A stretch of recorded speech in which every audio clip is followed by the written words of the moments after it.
Palavra Final, com Alexandre Garcia, direto de Brasília.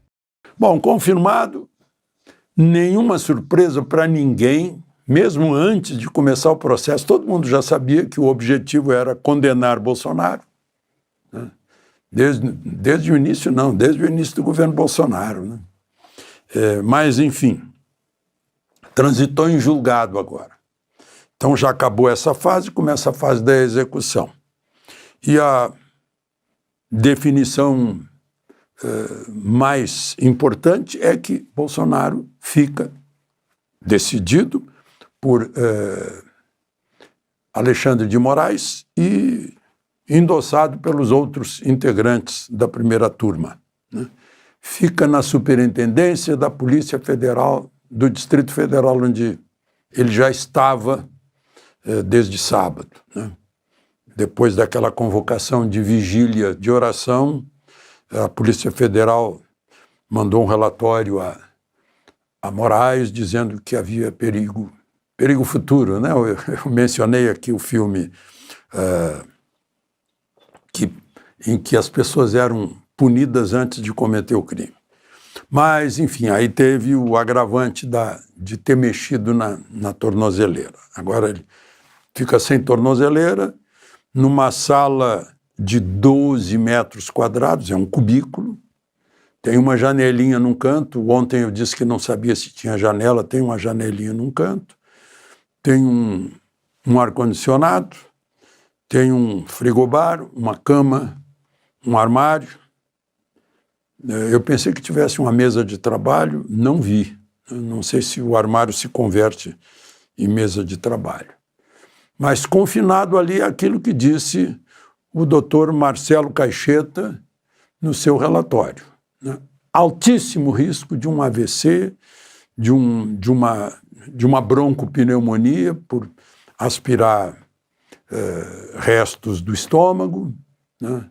Ou de um infarto, ou de uma doença psiquiátrica, né?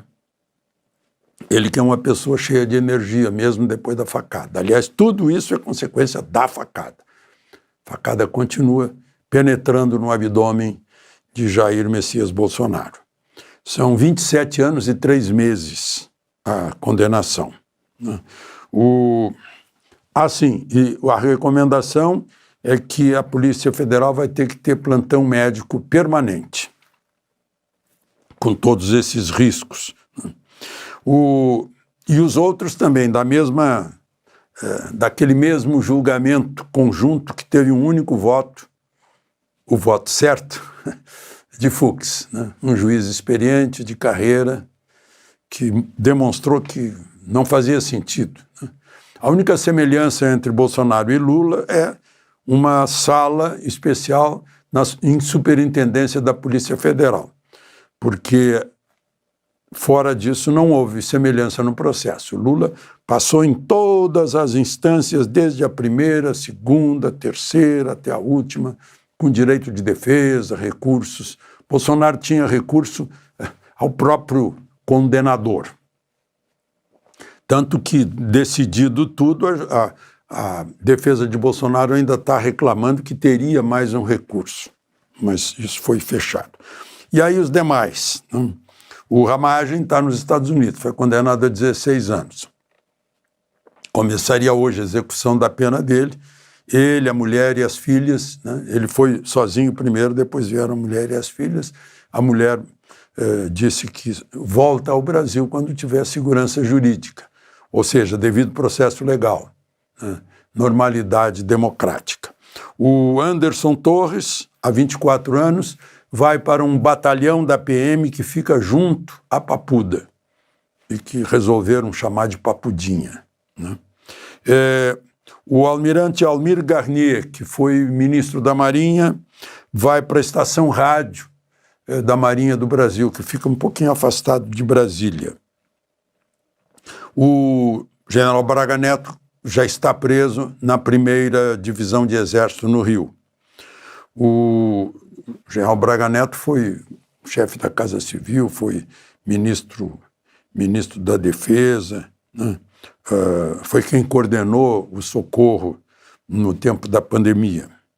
o general Augusto Heleno, né, que é um dos nomes legendários do Exército, junto com o general Paulo Sérgio, todos esses 4 estrelas, que foi ministro da Defesa, vão para o Comando Militar do Planalto. O líder do PL, deputado Sóstenes Cavalcante, disse que já contou no mínimo 280 votos para a anistia, para um projeto de anistia que agora é acelerado. Bom, eu queria falar de um outro general 4 estrelas, Ernesto Geisel, porque está acontecendo na cidade natal dele uma coisa incrível de falta de conhecimento da história do Brasil. O Ministério Público intimidou a reitoria da Universidade de Caxias do Sul, no seu campus de Bento Gonçalves, que na biblioteca ia fazer uma homenagem ao filho ilustre. Ernesto Geisel nasceu lá. E aí, citando a Comissão da Verdade, disseram que seria começou citando o caso Herzog, esquecendo-se, evidentemente, que Geisel destituiu o comandante do 2º Exército, Edinardo Dávila Melo, quando surgiu o caso Herzog. Né? Ernesto Geisel foi quem destituiu o comandante do Exército, ministro do Exército, general Frota, que não queria abertura. Foi quem tirou todo o poder do alto comando do Exército, que antes tomava decisões políticas. Deixou de ser político o alto comando do Exército. Geisel derrubou o AI-5. Ele ainda tinha o AI-5 quando destituiu o general Edinardo. Acabou a censura, né? Encaminhou tudo para a devolução do poder aos civis através de Figueiredo. E mais, né? Geisel ganhou do Dr. Ulisses a eleição presidencial, feita pelo mesmo colégio eleitoral que elegeu Tancredo Neves. E todo mundo acha que a eleição de Tancredo Neves foi legal, portanto a outra é igual, né? Em que o Dr. Ulisses era candidato de oposição, foi derrotado por Geisel. Só para a gente saber, porque tem muita gente que nasceu depois. Eu fui testemunha ocular da história, né? Quem hoje tem menos de 50 anos provavelmente não recebe essas coisas de segunda mão e não na primeira mão dos fatos. Recebe de segunda mão já alterado, né? Já passou por faculdades onde o gramscismo domina, né? Então acontece isso. Bom, mas aí, final da história. O prefeito de Bento Gonçalves disse, não, nós vamos prestar, o município vai prestar homenagem ao filho ilustre, né? Se a universidade não for prestar dentro da sua jurisdição, nós vamos prestar, né? E assim como aconteceu em Taquari, aconteceu em Fortaleza, no Memorial Castelo Branco, em Taquari, na casa em que nasceu Costa e Silva também, na medida em que administrações locais do PT tentaram apagar a história, coisa feita na China e na União Soviética, apagar a história, negando uma história, né? Bom, vamos a mais uma questão aqui ainda hoje. O Alcolumbre marcou para o dia 10, próximo, 10 de dezembro, a sabatina de Messias no Senado.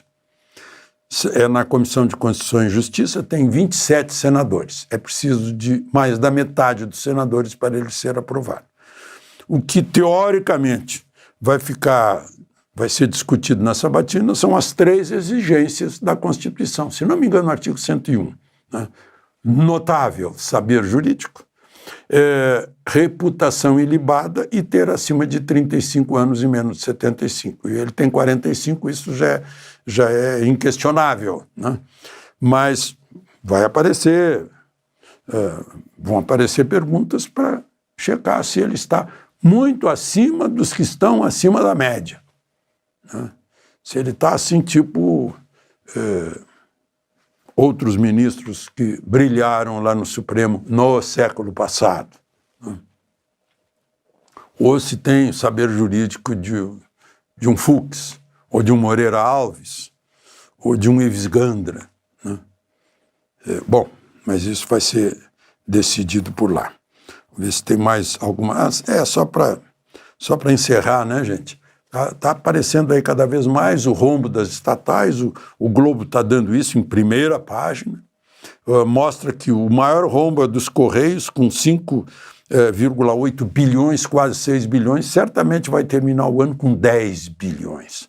A Helena Landau, que já teve cargos importantes no governo federal, se não me engano no BNDES, foi presidente, no governo Fernando Henrique, e de memória, né? Ela disse que estão tratando alguém que está em estado terminal com florais de Bach, que não adianta essa história de demissão, de vender imóvel, que isso não vai só dar um arranhãozinho, né? Correio está em estado terminal. É um milagre de destruição que se conseguiu nesse governo.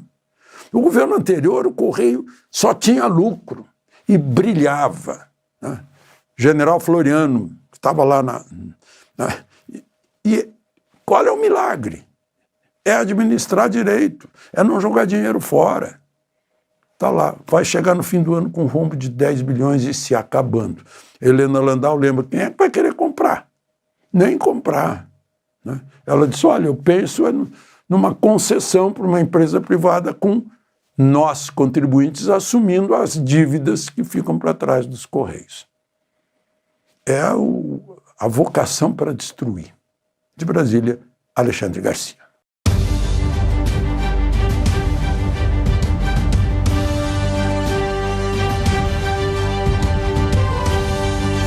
A palavra final com Alexandre Garcia, direto de Brasília.